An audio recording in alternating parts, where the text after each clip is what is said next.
Hi, my name is Erin Lohr, and today you are listening to a podcast of the book I Need My Monster. The author of our story is Amanda Noel, and the illustrator of our story is Howard McWilliam. I need my monster. Tonight, when I looked under my bed for my monster, I found this note instead. Gone fishing, back in a week. Gabe. What was I going to do? I needed my monster under my bed. How was I supposed to get to sleep if my monster was gone?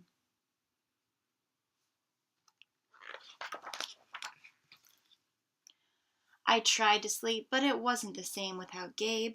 I missed his ragged breathing, his nose whistling, and the scratching of his uncut claws. How would I ever get to sleep without Gabe's familiar scary noises and his spooky green ooze? It was no use. Gabe would be gone for a week, and I just had to have a monster. I climbed quietly out of bed so my parents wouldn't hear me. Grown-ups have some strange ideas about monsters under beds. I knocked on the floorboards, then scrambled back under my covers. I waited nervously. Would a new monster appear? What would he be like? Would his snorting be as cheerful as Gabe's?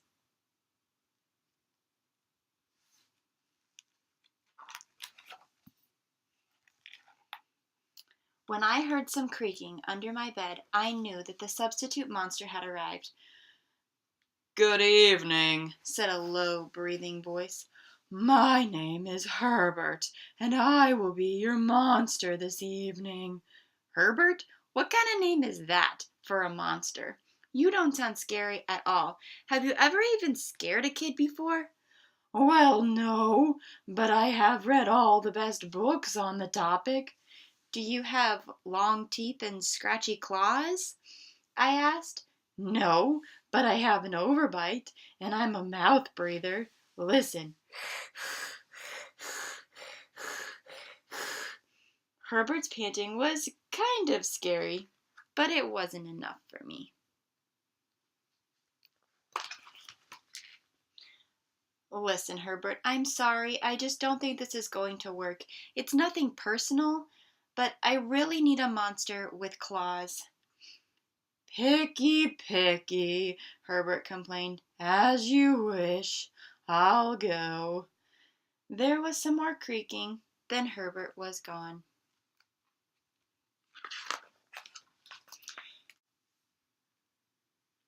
Some scratching warned me that a second monster had appeared. "Good evening," said a high, silky voice. "My name is Ralph. I understand you need a monster with claws. If you would please lean over, I will hold out my arm for inspection." I crouched over the edge of my bed, hoping to see a horrible, shaggy arm with sharp, ragged nails. Instead, I was surprised to see sleekly brushed fur with smooth, shiny claws. "Excuse me, I don't mean to be rude," I asked, "but is that nail polish on your claws?" "Yes, it is," Ralph replied. "I believe professional monsters should always be well groomed." I could tell that this was not going to work either. "I'm sorry to disappoint you, Ralph, but I need a monster with scary claws." Like Gabe's, I thought. I heard some more scratching, and I knew Ralph was gone. A minute later, a third voice from under the bed rasped, "Check out these claws, kid." I gathered my courage and peered over the edge. The claws were impressive, jagged, and dark, and razor sharp. "Could you stick out your tail?" I whispered. "Sure, but don't get scared." I peeked through my fingers at the slimy tail slithering over the foot of my bed. That's when I noticed the bow. Are you a girl monster? Of course I am, she snapped. I'm Cynthia. Do you have a problem with that? Yeah, I do, I admitted. I definitely needed a boy monsters. Boy monster are for boys, and girl monsters are for girls. Everybody knows that. Well, aren't you a picky one? She sniffed. And then she was gone. Was I being too picky? No. I knew that my monster needed to be well clawed and menacing.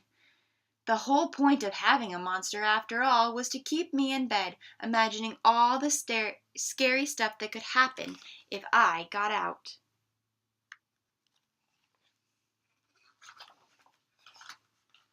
Then I heard a shuffling noise and some slobbering. A fourth monster was under my bed. Hey, my name's Mac. One look at his claws proved that Mac was big, scruffy, boy monster. I shivered. Maybe this one would work out. Those are excellent claws, but do you have a long tail? I leaned over to see. No, my tail is stumpy, but I do have a unusually long tongue. Why would I be afraid of a long tongue? I asked. Oh, I don't know, he said, trying to sound terrifying. You never know when I might lick you. I fell back on my bed laughing. Well, if you're not even going to try to work with me, Mac whined. I held my giggles. I really don't think you should send me away, he warned. Kids who reject 5 monsters in one night. I did not reject 5 monsters tonight, I interrupted. My regular monster went fishing. Fishing, eh?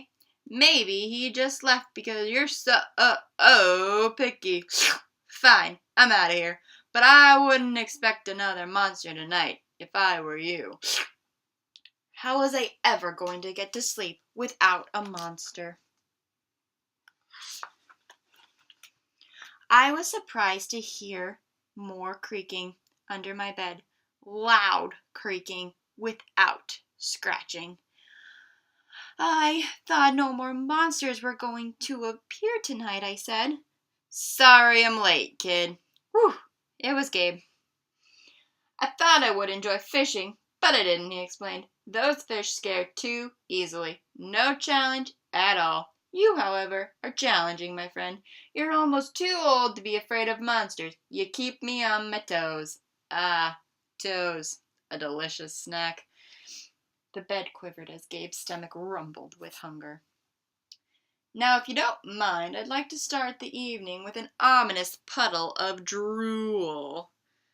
I peeked over the edge of my bed. Green ooze spread soundlessly from underneath.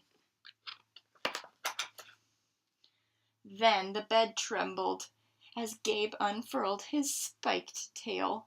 He was daring me to guess where he might pop up. I shivered. So you had some substitute monsters tonight, Gabe said, sharpening his claws on my bedpost. Were you scared? Then Gabe started tapping. I could tell he wanted to know if I still needed him. No other monster can scare me like you, I giggled, diving under my covers and pulling them up tight. Through the blanket I heard Gabe's soft, comforting snorts. Ha! I knew it. We're made for each other, he growled.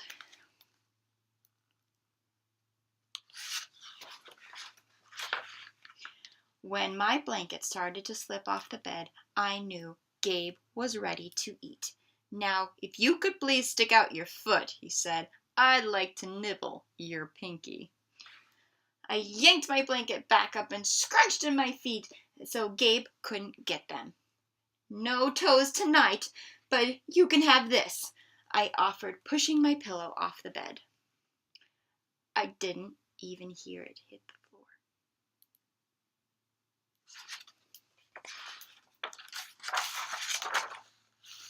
Gabe was back. The ooze was perfect. Everything was back to normal. I shivered again. I'd be asleep in no time. That was the story of I Need My Monster. Thank you for watching.